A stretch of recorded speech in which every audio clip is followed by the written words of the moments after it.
Hello, everybody. Welcome to another IncGamers podcast with me, Peter Parrish, and Tim McDonald. Hey, Tim. Hello. And Paul Younger. Hello, Paul. Good evening, everybody. Nice thumbs up there. Excellent. This week, another CEO resignation to talk about. At the last minute, we've got this news to slip into the news schedule. This time it is the CEO of Square Enix, and I'm probably going to have pronunciation problems again this week, but it's Yoichi Waba, let's go with that, who has resigned this time. And I guess from a PC point of view, it was kind of interesting to see in their financial reporting some stuff about expected and anticipated sales for a few of their larger games, like Sleeping Dogs, the latest Hitman, and Tomb Raider. It's a bit tricky because, of course, they don't include downloaded versions of these, which is kind of unhelpful from a PC point of view. But their expected units for Sleeping Dogs, for example, was 1.75 million. Their expected for Hitman was 3.6 million, and their expected for Tomb Raider was 3.4 million. Now, I'm not sure from reading this whether that's what they anticipate they are going to sell or what they were hoping to sell. I don't know if either of you two have more insight or speculation on that. Paul, you did the news story about this. Are they putting the blame on the sort of the Western side of things, do you think, for this resignation? Because I mean that was what was mentioned in your piece. But... Yeah, that's what's indicated. They're basically saying slow sales in the sort of North American and European markets, which is probably a little bit surprising because Tomb Raider, for example, had pretty much good reviews. It was, probably better than maybe most people expected. So yeah, a little bit odd. Now I don't know if Tomb Raiders, for example, sales stats would be included in the next set of financial figures, if you see what I mean, because these are projected figures from what I understand. Yeah. So whether they come in too late, if they hit that target that they wanted to hit, and that can't come in too late for their figures when they actually get done. That's sort of what it indicates, that it's just not going to reach the targets they expected. But a little bit surprising, yeah, I must admit. I mean, there's a few factors involved here. There's the fact that downloads aren't included in their projections, which makes them a little difficult to read. There's also the fact that Square Enix of late have had a habit, specifically over here, of reducing their games in price pretty rapidly, and especially on Steam. The latest Hitman Absolution and Sleeping Dogs, you'd have been able to pick up pretty recently for like $5, even less in Sleeping Dogs' case when they price it incorrectly on Steam.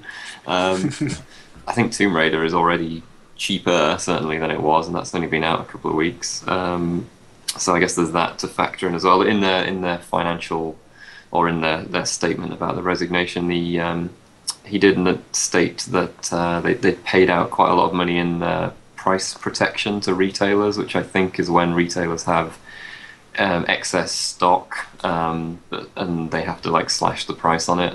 Then Square Enix has to foot some of the additional bill for that. That's he said that's a sort of a North American thing that doesn't happen in Japan, but they have to pay out some money for that. So I suppose even if it's sold well, perhaps they've been selling well, but at a reduced price. Because I mean, to me, an expected sales of like 3.5 million for Hitman and Tomb Raider, that seems quite good. I mean, do they really just have massive budgets these days that 3.5 million is not enough sales? That suggests something wrong with the model to me. Possibly. I mean, Tomb Raider's credits were certainly gargantuan. I mean, games these days are a collaborative effort between a few hundred people. And paying salaries for all of these people can't really be cheap. I am slightly surprised. I mean, I didn't think Sleeping Dogs had sold that well anyway, in truth, which I thought was a bit of a shame because it's a perfectly fine game. Hitman, a little bit iffy because of the critical response, which was extraordinarily mixed. And it's even mixed between us, because you quite liked it and I really didn't. Tomb Raider, on the other hand, I am a bit more surprised. I would have thought that would have done a lot better. But the implications are that so far it hasn't done that well. I just checked Steam. It's currently 20th in their top sellers list, which does indicate that it's still selling, certainly, but perhaps not as high as it was. Although there again, Steam also added a shed load of DLC for it today, so they might be trying to recoup a bit of the money from that. Yeah, I was thinking when this news came out of the stuff that Square Enix has done recently that might have been costing them. I mean, they had the Final Fantasy MMO mini debacle, or even full debacle perhaps, which I would imagine didn't do too well for them. And also I was kind of looking at games like Mind Jack, Front Mission Evolved. Neither of those I don't think really did anything. They had one called Gun Loco that they just straight up cancelled. I think that was for consoles, but it kind of seems to me that there are other things to take into account, probably as well as the more disappointing, if they are indeed turn out to be disappointing, sales of stuff like Hitman and Tomb Raider. I think there might be more going on here, perhaps, than is initially being mentioned. I think going to those games specifically, Final Fantasy is ludicrously expensive, I suspect, to make. And I don't know how well things like Final Fantasy 13-2 would have done. Final Fantasy 14, as you mentioned, there was a gargantuan debacle about that, both over here in terms of it being rubbish, and in Japan as well, if I remember rightly, insofar as the Japanese version was mistranslated. A lot of the words seem to have been translated quite badly from Chinese, which had a lot of people up in arms. That's quite interesting. Did they ever say why? Well, no, I guess the obvious conclusion is that it was written primarily in Chinese first, and then translated back. But I don't know. I don't remember specifics, and I didn't look too much into this at the time. But it was little bits and pieces, like things that have their names. That have set names within the series, things like chocobos, the giant yellow chickens and so on. They weren't actually called that in the Japanese version. They were called something else that basically seemed like a rough translation from the Chinese version of it. Just little weirdness like that. And Front Mission I'm not surprised about at all. That's never been a particularly big series in the West. And they kind of tried to make a third-person mech action game. As opposed to the previous turn-based strategy games. So, yeah, I don't know that would have done particularly well in any territory, truthfully. I guess the question is now, are they going to... Because, I mean, prior to this, we were hearing rumours that Sleeping Dogs was going to get another game. IDOS are obviously doing Thief 4 at the moment. Hitman Absolution ended on a cliffhanger and kind of hinted at the fact that they were going to do more of that. Do we think that if they get a change in CEO, they're going to dial back on some of this North American, European stuff and then return to Final Fantasy even more than they have already? I don't know if that's possible. Oh, not much as I would like to see some decent Final Fantasy games come out. I don't know. I wouldn't have thought so.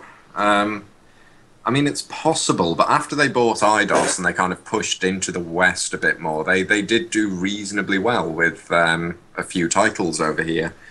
I mean, I think Hitman was a case of poor direction more than anything else. Although obviously that's arguable. As I say, I don't like it. But I don't know, with something like Hitman, that is a major franchise over here. And I think that a really good Hitman game could revitalise the series pretty well. How major was it? Do you know offhand how it used to sell? I mean, because it seems like if they're expecting it to sell 3.5 million, to me that would seem pretty good for a Hitman. I mean, I know it's popular, but it's sort of niche popular, if that makes sense. I mean, it was big enough to spawn a film, so I suppose that says it's pretty big. I'll see if I can dig up some sales figures, but I don't think I can. Unfortunately, games companies being games companies, sales figures don't tend to come out all that well or all that accurately. Even if they do appear, they tend to be missing digital download stuff. No, and I mean, obviously, Blood Money would have had a much would have been much less pricey to make. But I mean, Absolution had a sort of full, not quite Hollywood voice cast, but pretty high-profile voice cast. Some very expensive cutscenes. Seemed to have quite a lot of money lavished upon it.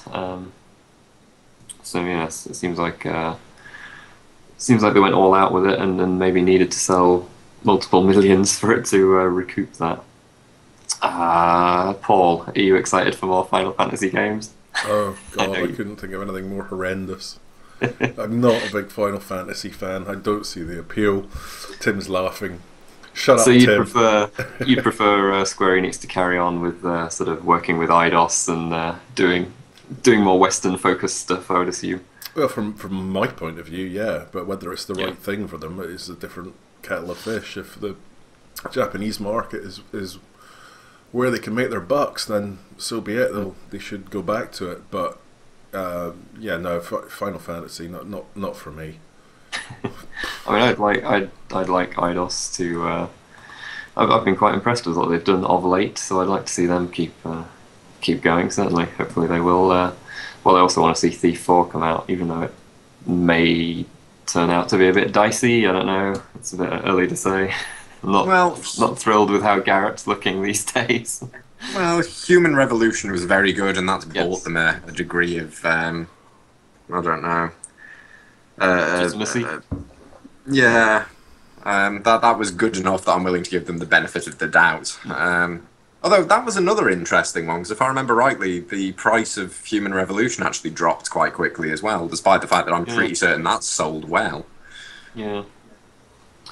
Well, alright, I think we've covered Squeenix enough for now. Let's move on to something that Steam has been getting itself into. This isn't necessarily a new concept, but Steam and Valve have noticed that there's an awful lot of games on the service now that are kind of alphas, early alphas, allowing you to kind of buy into the game early to see how it develops and kind of offer your own feedback to the developers.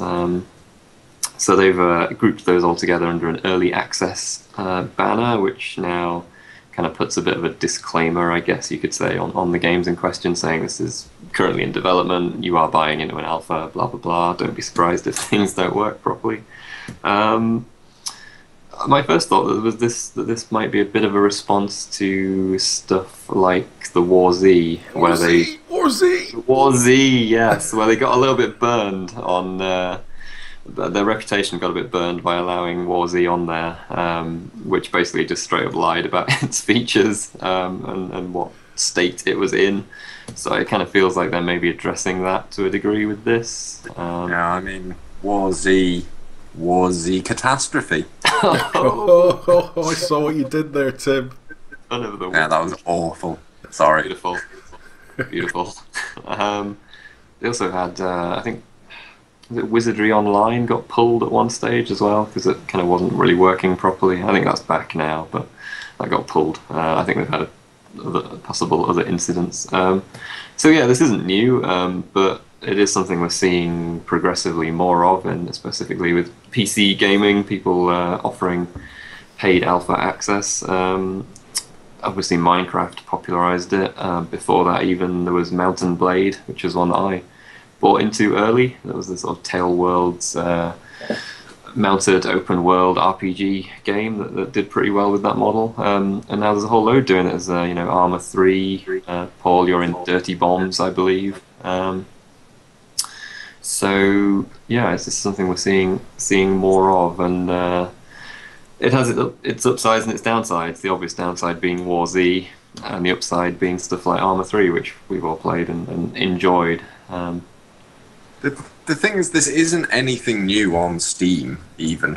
I mean, both of the examples given of catastrophes, things like War Z and Wizardry Online, both of those, if I remember rightly, weren't...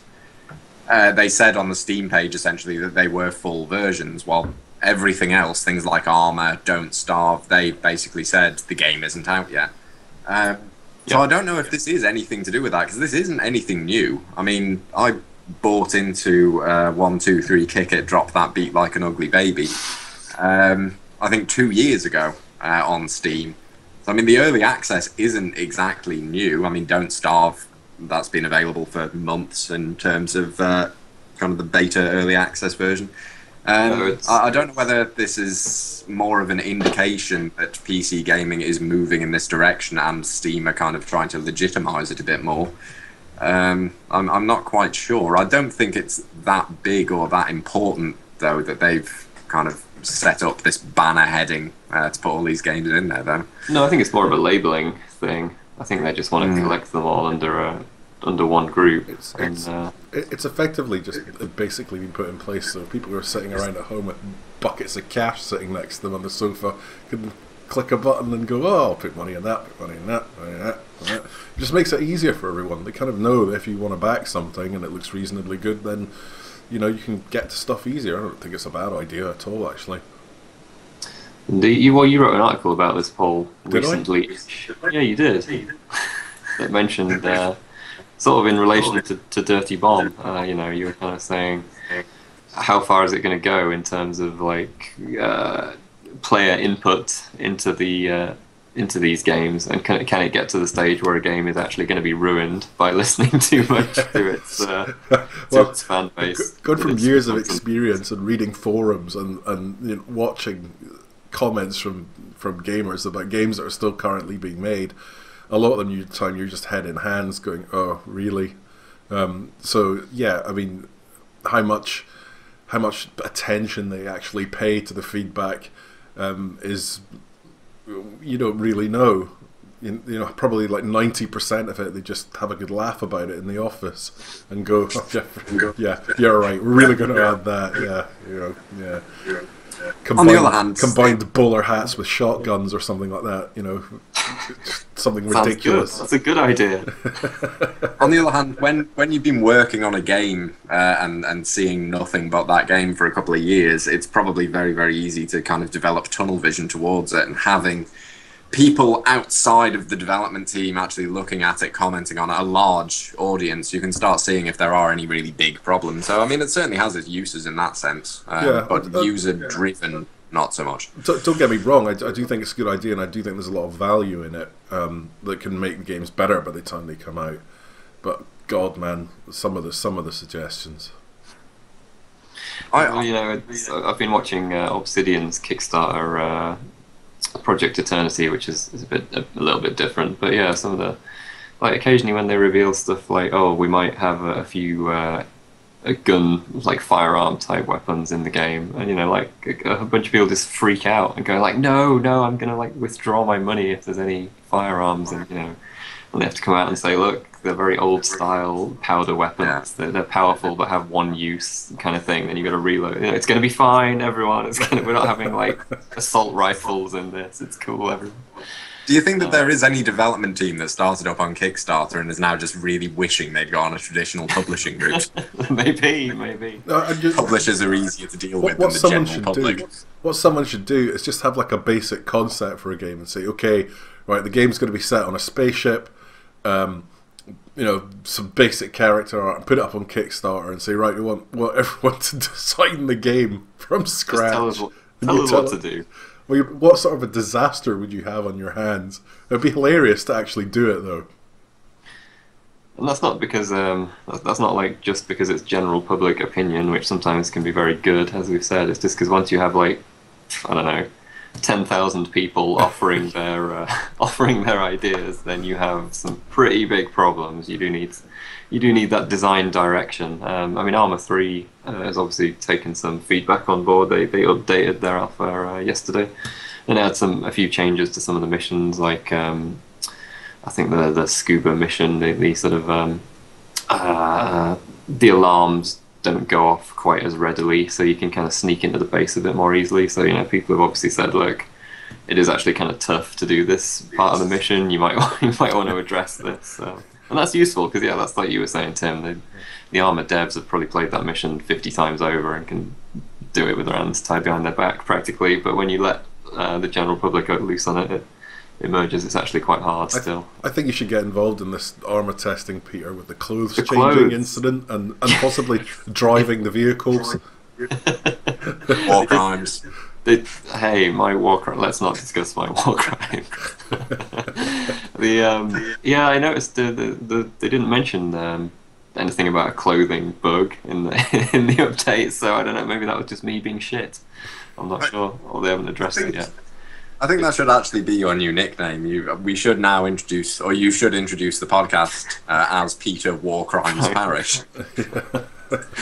Right, I want to take a poll, actually, with regards to Steam's early access thing. I want to know what you think is the better game name. Is it 1, 2, 3, kick it, drop that beat like an ugly baby? Or is it drunken robot pornography? Which the villain appears to be a robot bartender called Tim. I come down on the side of drunken robot pornography on that one. I think that's what I'm going for. Paul, I'm going to go for the baby here. I do quite like that. Tim, you got the casting deciding vote? I didn't think this through, did I? No.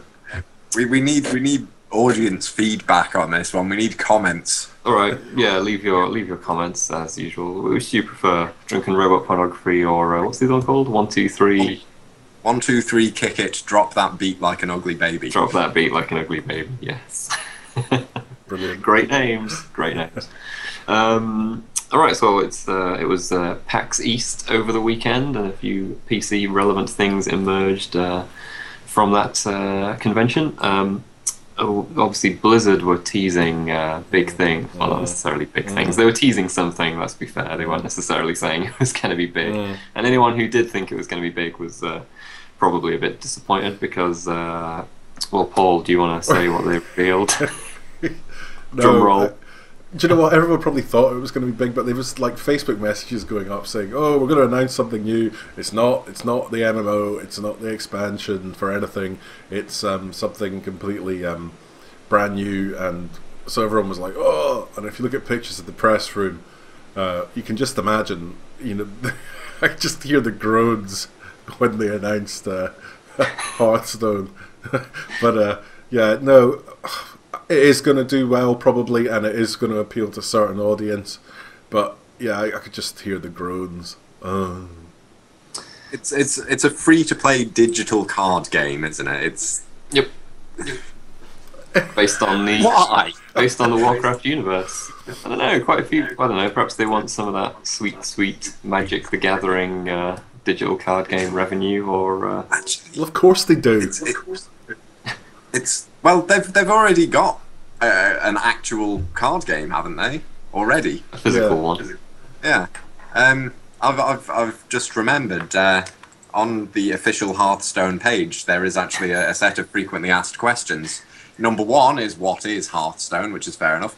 Number 2 is why is Blizzard making Hearthstone? I can imagine that is a frequently asked question. Do you want to know what it says? Because we want to. Does it say that Bobby Kotick's bank needs to be funded more? It says, we love collectible card games and have been playing them since our Silicon and Synapse days. Creating a digital strategy card game felt like a natural next step for us. So we put together a small team and have been hammering away at Hearthstone for a while now. We're excited to be working on something different from our other games, which we've wanted to do for a long time. Same goes for creating a game for iPad in addition to PC. It's been a thrill to work on Hearthstone and to finally be able to reveal it to the community, and we hope everyone has as much fun playing it as we've had building it.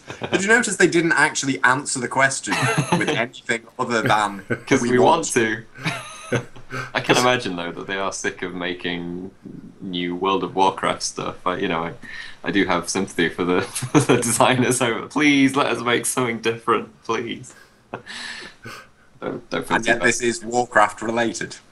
Yeah, there is. They probably had to do that. I mean, I have no problem with card games and stuff. I was playing Citadels recently, which is a pretty good one, where you have to kind of put together a citadel while also kind of screwing over the opponent and stuff. But I like playing them physically because I quite like being around a table with other people because it's usually quite an important component of those type of games. And I don't know how much a digital version loses that. Yeah, I'm a spotty geek.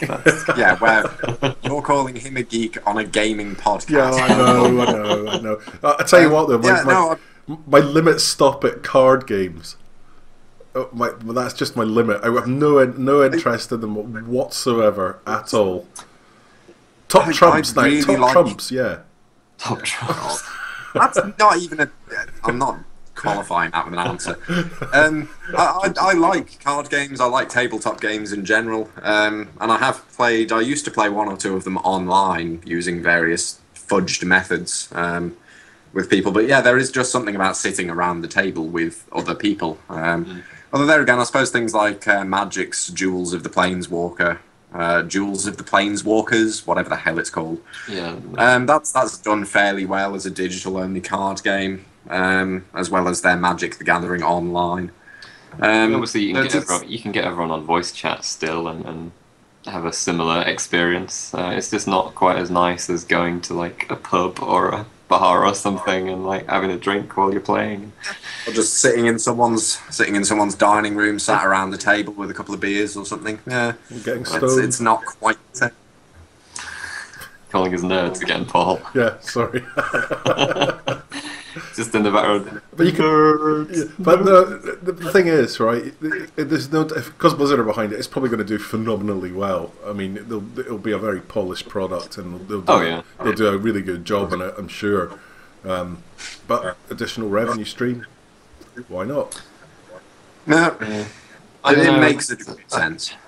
That's the thing, though. That was my first thought, Paul. My first thought was additional revenue stream, and I'm also a little bit sad when a new game's announced, and my first thought is, oh yeah, that'd probably make a lot of money. Not that's going to be something really good and creative and artistic. That's probably going to earn shitloads of money. Yeah, it will do. But you know, this which isn't bad. You know, that's not bad. It's just that my first thought is that rather than. This is something really enticing and amazing. Well, look, we can all blame the Diablo 3 auction house for this. It's what started it all. It's only going to continue. Yeah. Well, in other news that I think will meet with more approval here, there was something teased about XCOM. Yay! Hooray! It's not quite entirely clear yet what exactly. It was a short teaser trailer showing the gravelly voiced. We'll be watching you, man, saying, there's a new enemy threat arising, blah, blah, blah. This will be a new big challenge for the XCOM boys, etc., etc. And it had some underwatery type sounds at the beginning, which possibly hints at a Terror from the Deep type follow-up in the style of the original XCOM game. But, Tim, what would you like it to be? I just really want to give the gravelly voiced man a throat sweet because he has the most gravelly voice I've ever heard. I mean, Tom Waits has nothing on this guy. He needs some lights as well. He's in a really dark room all the time. No, the dude must just like gargle with acid. Yeah, I don't know. I don't know what it is. I'm hopeful that it's either going to be a sequel or a big sort of standalone expansion sort of thing. Kind of in the Terror from the Deep vein, as that was basically the same game, the same engine, but with different aliens, different settings and so on. Yeah. I would like to see more XCOM. I am fearful that it's going to end up being a crap spin-off or something along those lines. But I don't know. Assuming that it's still Firaxis behind it, then I've got hopes. I think the Firaxis logo was on the trailer. Paul, what's the money on with this one? Probably just another expansion.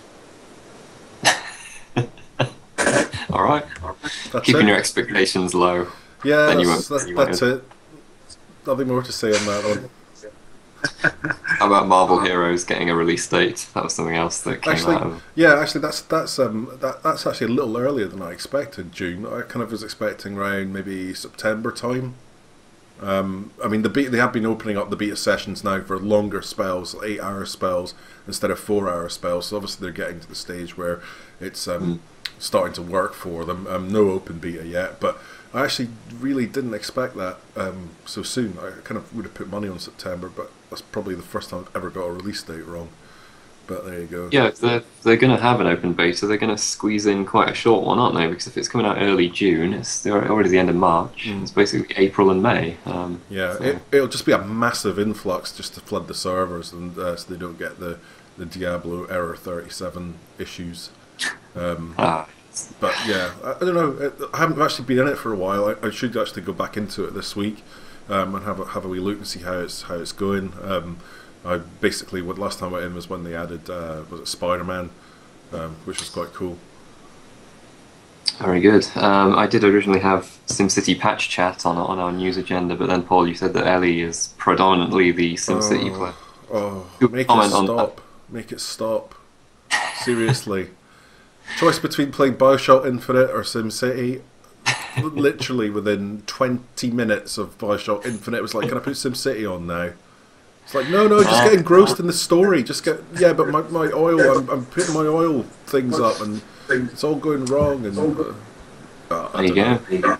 It's obviously resonating with certain audiences, which is good for them. Well, I will say just quickly on. I mean, I have obviously played a lot this week again, much to my shame.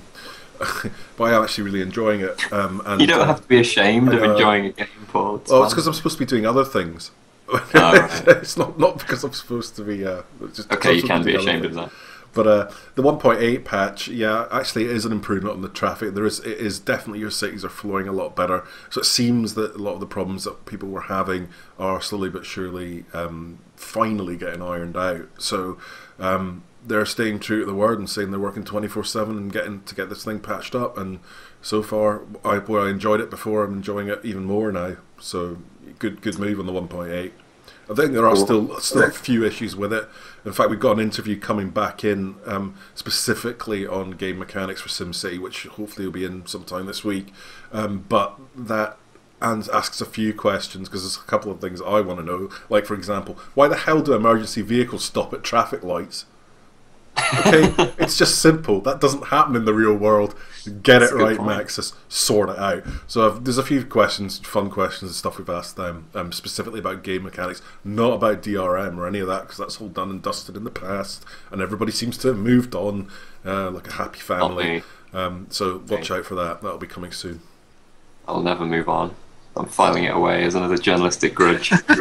How many of those have you got banked up now, Peter? About 50. Okay, excellent. Let's move on. Actually, there's a good article for you. Peter's top 10 50 journalistic grudges. Try and dig up some shit from the 90s that I still haven't forgiven various publishers and developers for. I'll think about that. Games. Tim, you've been playing Resident Evil 6, the PC version, which came out last Friday, I think. Yes. How has it been? You did the voice wrong, though. It's not Resident Evil 6. It's Resident Evil 6. It is, you're right. Continue. I actually like it a lot more than I was expecting to. I've kind of got a weird history with Resident Evil, insofar as Resident Evil 4, as far as I'm concerned, is a brilliant game. It is one of the few that I would probably consider were I reviewing it. Well, if past me was reviewing it, it would be something that would be very close to a 10. Resident Evil 5, on the other hand, was a complete pile of dog poo, which was just a set of broken game mechanics, and the actual game was a rehash of 4.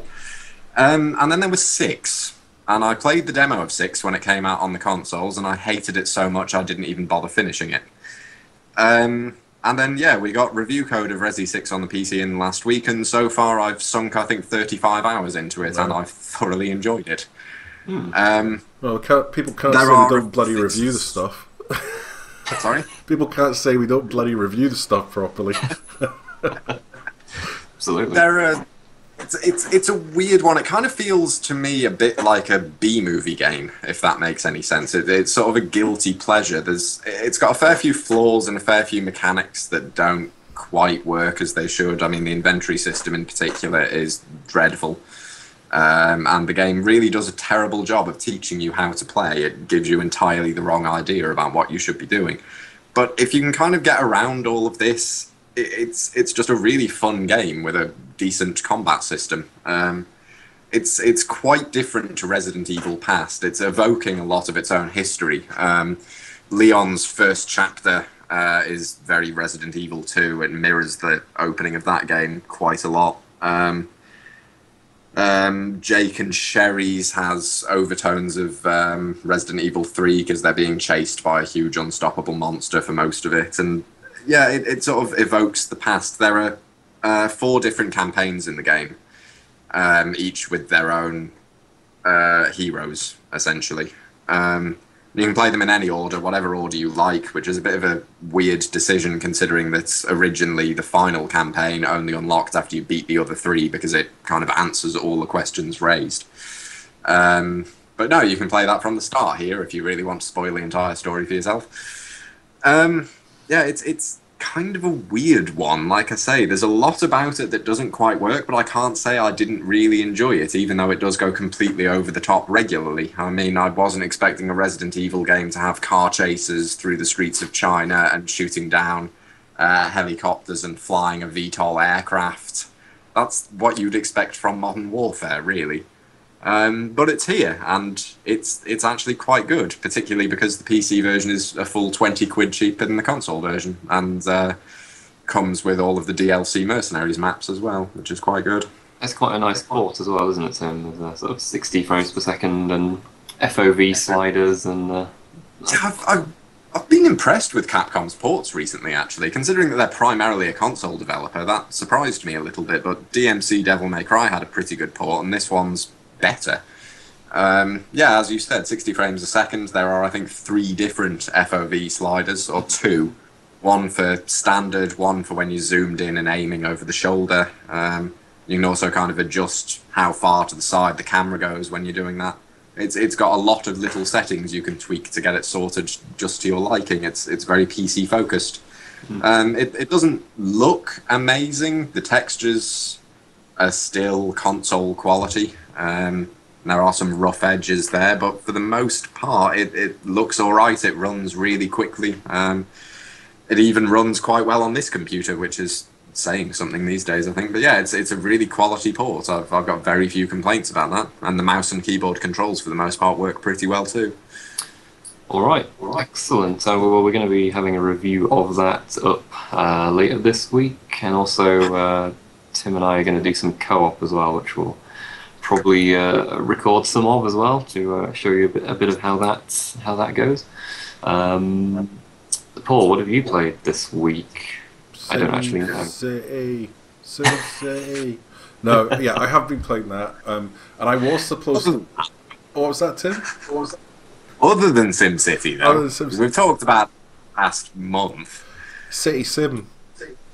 City Sim. No. It's a totally different game. No, I actually started on playing this new action chopper title, Thunder Wolves, I think it's called, which is basically coming out on digital download. It's coming out for the consoles too, because I'm a bit of a sucker for things with helicopters in it. I don't know why, but I always have been.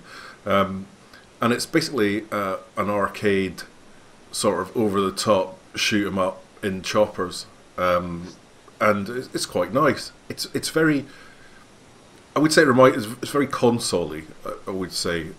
It kind of reminds me of playing on a console, but I haven't put enough time in it to really sort of get an idea of how it's all going to progress as I go along. Well, I've done all the training and all that kind of stuff, but I don't know. I just got this thing about chopper games. I don't know why it is. What was it that you mentioned the other night? It was like, because I said, I was asking you, Peter, about chopper games, and you mentioned one to me. Desert Strike. Desert Strike. That was it. Was Desert Strike the one where you could pick the boxes up? Which is the one? Yes. You had a little hook. Well, this has got a little hook on it as well. So there's definitely some Desert Strike influence on it in this. Yeah, you had to rescue sort of hostages as well by lowering down the ladder. That's right. That's right. Grab that just totally jogged my memory. So when I was doing the training and this little hook dropped down and pick up the box, I was like, aha! There you go. So I'll be playing a bit more of that this week. But so far it's quite fun. But we'll see how we go. How realistic is it? I mean, is it completely arcadey? Yes. I'm kind of getting I'm sort of getting a kind of Ace Combat vibe from what you've been saying. It's even more over the top than that, probably. It is. God. Yeah, it is just. It's a bit nuts. It's the Mike. I think I've seen it described as the Michael Bay of. Oh Jesus! It's not a ringing endorsement. It's kind of interesting history as well, because it was originally a Ubisoft published title, and they dropped it, and someone else has now picked it up.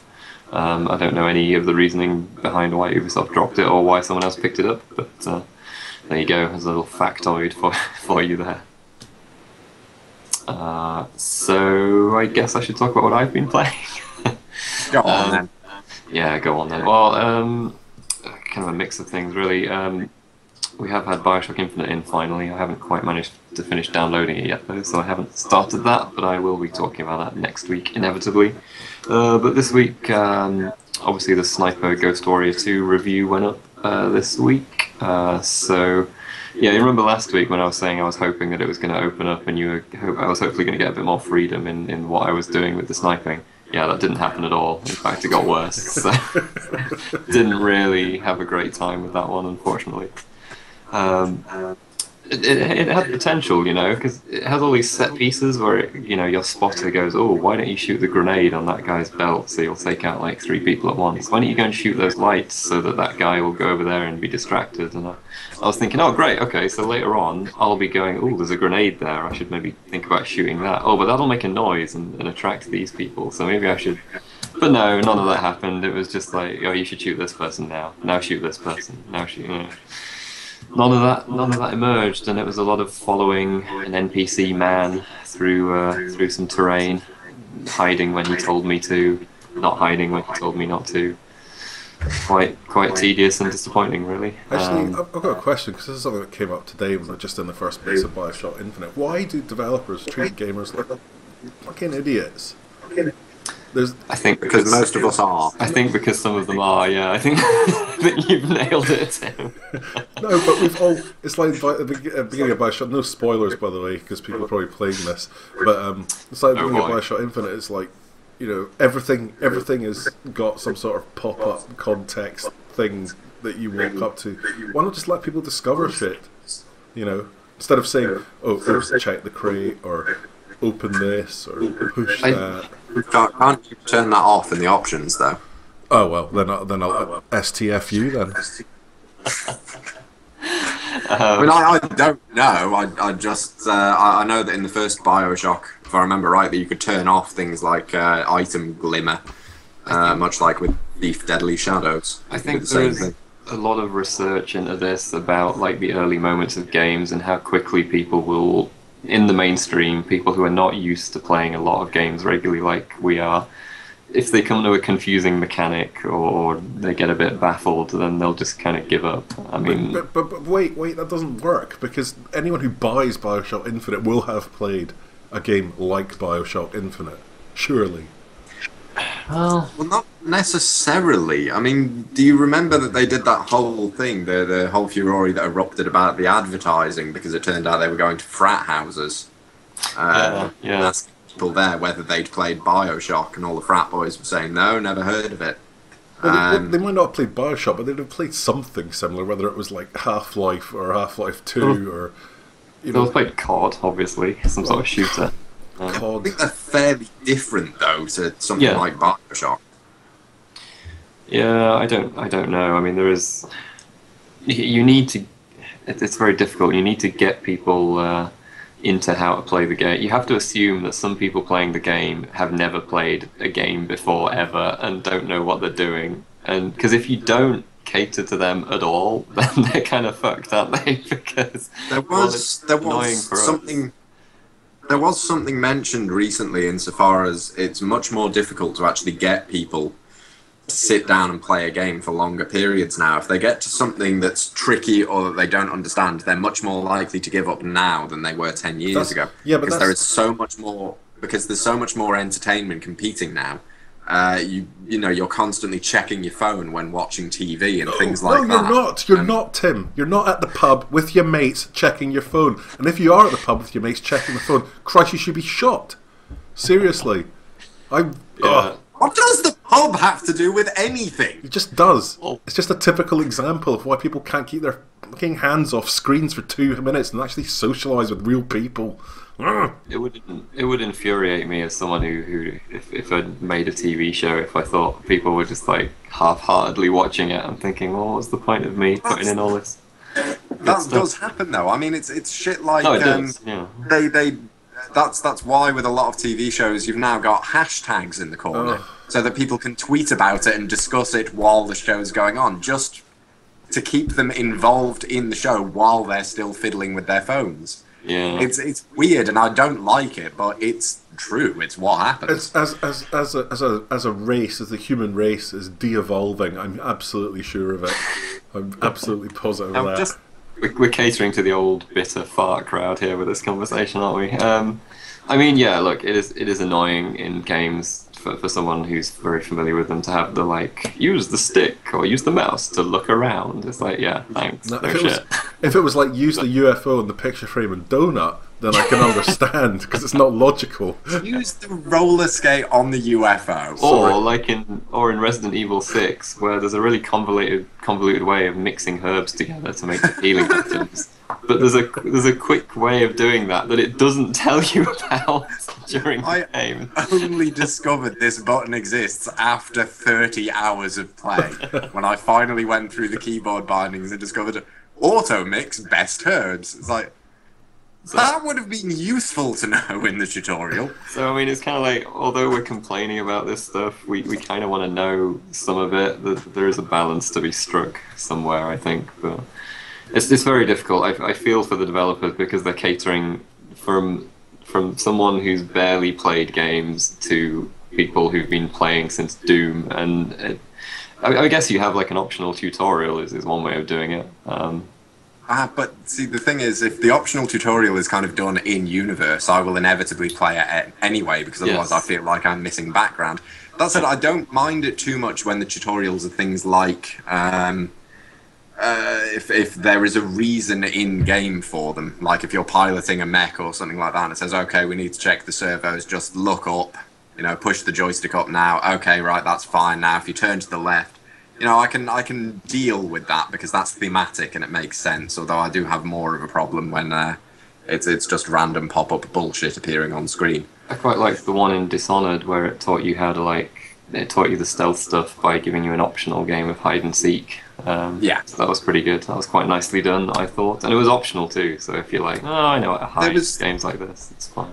I think I know Paul's gonna hate me for saying this. Hate me more, I mean. But I always like it when games teach you how to play the game while you're playing them. There's a thing, it was said about the very first Mario game. The very start of the very first level of Mario. Yep. How you run along and there's bricks at the top and there's a Goomba coming towards you. And you press jump and you hit the block and you stomp on the Goomba.